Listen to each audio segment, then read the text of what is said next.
Inggih matur nuwun Mbah Nata sampun kepareng angikraraken bilih penyanipun Bapak Surata dalu menika sampun nglampahi mantu mbubak. Mugi-mugi sedayanipun penyanipun Bapak Surata sekalian anggenipun mantu mbubak dalu menika sedaya para kadang sampun hanyekseni bilih penyanipun Bapak Surata sampun nglampahi mantu mbubak. Monggo kangge ngiringi antu Mbah Seksen. Monggo nggih kae. Karang kates maling nggih nglajengaken menapa ingkang dados abdipun aturaken Pak Kastikala wau. Eling-eling mengke nembe lelagon. Eling-eling kangge ngiringi penyanipun Bapak Surata nggenya ngaturaken Pak Seksen. Mekaten monggo. Eling ilir-ilir.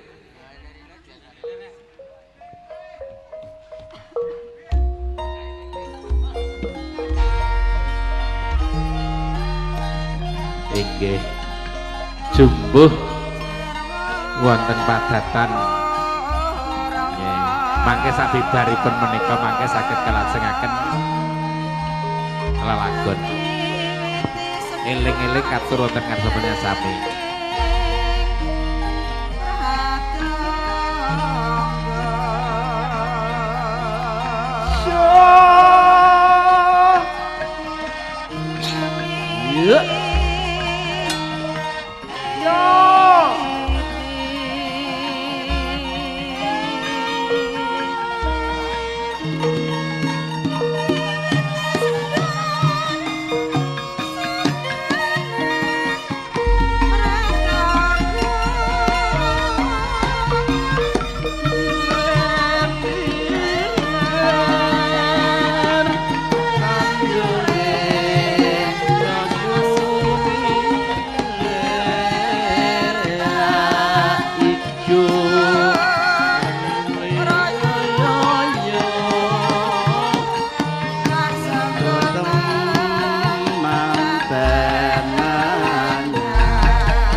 Gorong 14 no.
Ngaturaken agunging panuwun ingkang tanpa upami bilih kunjuk yang tejo sampun ngaturaken upacara adat widi-widana ingkang tasih lumampah wonten ing ngriki ninggih midodareni kalajengaken bubaan saestu mugi tansah saged nuju prana dhateng pangalih sami saged Gusti Allah tansah paring menapa ingkang dados panyuwune Bapak Surata sekalian Ibu mugi tansah pikantuk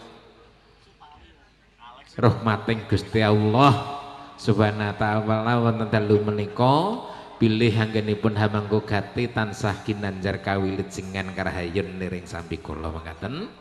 Ugi dumateng para tamu kakung Sumawana putri ingkang sampun pikantuk sugatan-sugatan monggo kasekecakaken anggenipun dedaharan angrahapi menapa ingkang dados anggenipun ngaturaken penyanipun Bapa Surata sakula wangsa nggih hamunjud dahar monggo kasekecakaken angrahapi ngantos telas nggih. Bapak Kasti monggo kagem hangiringi para kadang anggenipun dahar monggo nglajengaken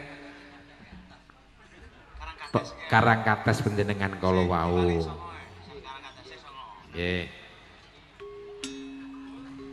Sumangga para kadang sinambi ngedapi pasugatan anggenipun dahar monggo sinambi midhangetaken larasing uyon-uyon gayeng lumantar setya laras ingkang dipun pangarsani njenipun Bapak Sukamto saking kandangan. Monggo Pak Kasti karang kates katur.